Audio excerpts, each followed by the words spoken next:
Hello everybody, welcome back to the channel. Welcome to the channel if this is your first time. This is a video I wasn't expecting to make. It's a book review that I wasn't going to make. But on reflection, I think it's an interesting thing to talk about because this is the Robert Silverberg book Up the Line, written in 1969 by a man who is highly revered in the science fiction community. And just as a side note that is totally relevant to this, he wrote over 200 erotic novels with a pseudonym, Don Elliott. And he has, in my experience, written very sexualized passages in other things I've read by him. And this is definitely the horniest book I've read for quite a while. And I thought it'd be an interesting thing to talk about in the context of just talking about how the male gaze is referenced and repelled by female readers, and how science fiction used to be dominated by male readers and not as many female readers. Now female readers are reading science fiction more. Some of the content in here is a lot less acceptable. So I wanted to talk about that. And also I think it's also relevant about old science fiction.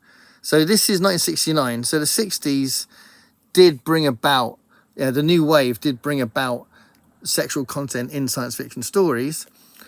But it's not just about sexual content. It's not just about the fact that every couple of pages a man is sleeping with a woman, or a man is either sleeping with a woman, or he's sexually assaulting a woman, or he's groping a woman, or he's groping a child. There's all sorts of things going on here. And this is why it's an interesting one to talk about, especially as if you took all that stuff away, the time travel stuff in this book is well good. So it's kind of frustrating because I think if you are one of those people, say, I'm in my 50s and I read my first science fiction was in my teens, so it was a long time ago. So I was reading science fiction in like the mid 80s for the first time. And in the mid 80s, this kind of thing was much more acceptable. I don't even think I noticed it. Even the paedophilia stuff, I don't know if I would have noticed that in the same way. I may have done. I don't know. It was so long ago, I can't remember. But I haven't read this particular book until now. I wouldn't be able to say how I would react to it because I was a different person. But it's definitely true that we are much more aware and much more on it as far as that kind of content goes to any kind of fiction book that has these kind of things. And yeah, I did say that P word very quickly, and I will refer back to that in a minute because I was like, what? When I read that. So I'm I'm trying to cover lots of different reasons why I wanted to talk about this book, because this is not just about just sexual content in general. This is not just about a sexualized story. But it is a time travel story. I love time travel. I bought this partly because of Silverberg's reputation, and because I've read Silverberg in the past, and I'm on a journey to read more Silverberg, but we'll see how we get on as I reread some things and read some things for the first time. But it's definitely very jarring now, some of the things in here. But it's a great time travel story. Some of the time travel concepts in this are brilliant. So I'll cover those things first, then I'll talk a little bit more about the things that really, really date it and would be a good example of why women would say, I don't like reading old science fiction, and why you could use this as part of the argument about how newer science fiction is much more palatable to read. So,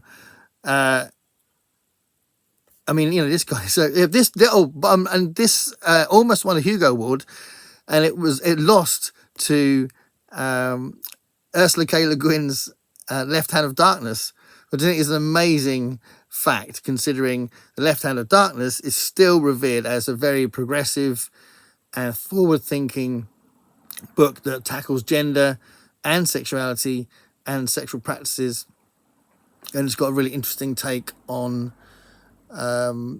what is male and what is female and that kind of thing through this alien species in the book.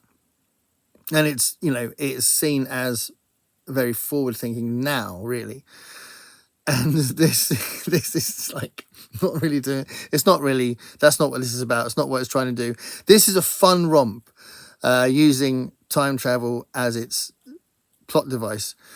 And basically, like, to go back to this time travel stuff, basically it's like a carry-on version of Back to the Future. So the basic idea of Back to the Future is that Marty McFly goes back in time, meets his parents, and he has to get his parents back together again because they have a little fight, and if he doesn't, he's going to disappear. But in the meantime, his mum fancies him. Right, so there's no getting the parents back together again, and there's no mum fancies him. It's the other way around in this. And this is about him desperately wanting to bed his Judd Elliott, the main character. I think it's Judd Elliott. Judd Elliott? Yeah, Judd Elliott. Desperately wanting to bed his great multi-great grandmother. So going back hundreds and hundreds of years. So this is about ancestral incest. And incest is talked about a lot in this book. But going back, and there's one character, one of his friends, who's also in the time business, another time courier who take these time tourists back in time. He's a time courier as well, and this particular one is trying to sleep with as many of his ancestors as possible. So that's kind of frivolous. It's a bit of fun. But the thing is, the way this is written, literally, the women in this book are just literally sexual objects, but they're there to be either seduced or attacked sexually. And also the way they're described, it's relentless. This is kind of Richard Laymon level descriptions of women. It's the sort of thing you expect to find in Richard Laymon, and it was a little bit tiring after a while. It's exhausting, the whole all these men trying to sleep with all these women. It was exhausting, but what makes it a little more than just a male gaze, and a little bit more than just, I expect women wouldn't want to read this, I can pretty much tolerate it. But what made it really like off-putting in a big way was the stuff when these women were very young. So quite early on, in the first time he meets his grandmother, he meets his mother, and he meets his mother as a naked 5-year-old. And that paragraph, it's repulsive how Silverberg describes what Judd Elliott is thinking as he sees this naked 5-year-old, and I really don't understand. It goes beyond a bit of fun, and it's like, really? And then later on, there's a character that is literally a paedophile, and is trying to grope one of the other tourists that Judd Elliott's taken around the past.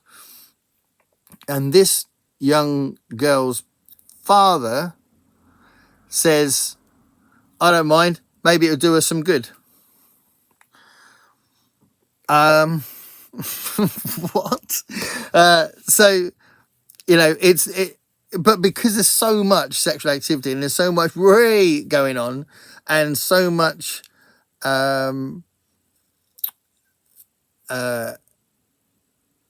say no more, you know, there's so much this sort of stuff. It's like a carry-on book. But there's this other stuff, you know, this stuff with the young females in it that makes it far more than just, oh, that's the male gaze of older science fiction.